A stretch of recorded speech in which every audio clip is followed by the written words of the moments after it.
Hey, what's up, guys? Anthony here at the Tecmo Koei booth at E3. I just checked out Dead or Alive 5. This is Marko Bursac. He is the product manager. Nice to see you for guys. Team Ninja. Thanks for coming out, man. Thank you.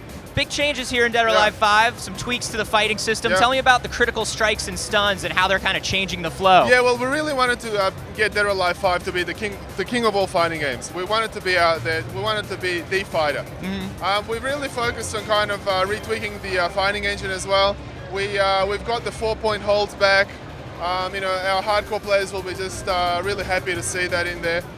We have like critical stuns, as you said. We have the critical bursts, which inflict a lot more damage. You can use them strategically to take your opponents down. We've got power blows, which are like the special moves.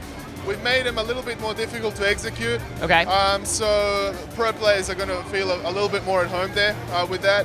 And yeah, it's like the game is really fun to play. It's a lot more technical than it is in the past. Yeah. Yet at the same time, it can also still appeal to the casual fan base as well. It's nice to see you guys sticking with a more technical fighting system, because in the last few years we've seen a lot of games kind of simplify and become more casual. So it's nice to have something where entry-level people can play, but also like all that technical stuff that you want to be there is still there. So a big thing in DOA has always been these interactive environments. Yes. And there's kind of a little more interactivity now than there has been in the past. Tell me about, like, we saw this in the demo. Tell me about some of the things that I can do to affect my falls and my damage when I fall off an environment. Yeah, I mean, what we've done with the environments, we've taken what made Dead or Alive great. I mean, the interactive stages and, falling off ledges and going to level and everything. In Dead or Alive 5, we are taking it a step further.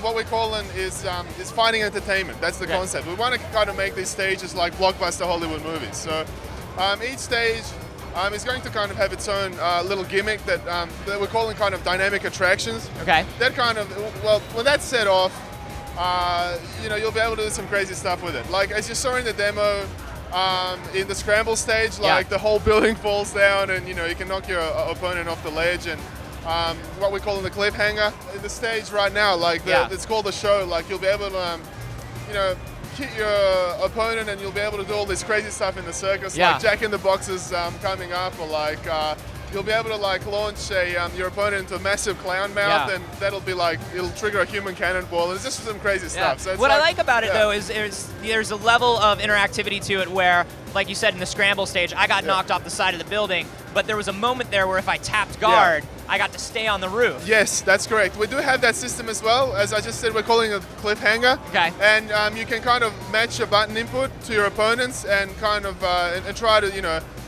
hold on, or if you get knocked off, you can get knocked off defensively and just fall down rather than being knocked down. As the attacker, you can just go either throw your opponent off there when they're holding on, or you can attack them and just smash them into the ground. So it's a very kind of, a really kind of new system we're using. It's very fun. It makes the game fun to play and makes it a lot more interactive, dynamic, and strategic as well. And then finally, 2 new characters. Let's talk a little bit about those. Yes, we have, in the demo, we're actually showing a few new characters as well. It's not the full lineup we have here at the E3 demo. There'll be a lot more characters, but yeah, we're showing Tina today. We're also showing a few more characters that we've had in our vignettes up to now that we've shown online as well. We've got the Virtua Fighter character Akira. Yeah, that's really cool. Yeah, we will make sure that he's really just in his original form, in his pure form in there.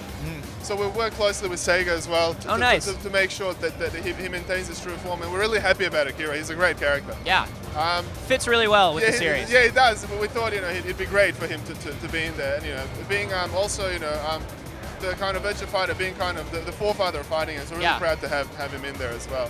Very cool. So when are we going to be able to get our hands on DOA 5? Well, DOA 5 will be out September 25, 2012. So awesome. Very soon. So just look forward to it. It's going to be a great fighting game. We really want to make sure that all fighters out there get their hands on it, and we want everyone to say, I'm a fighter, because that's what DOA is about.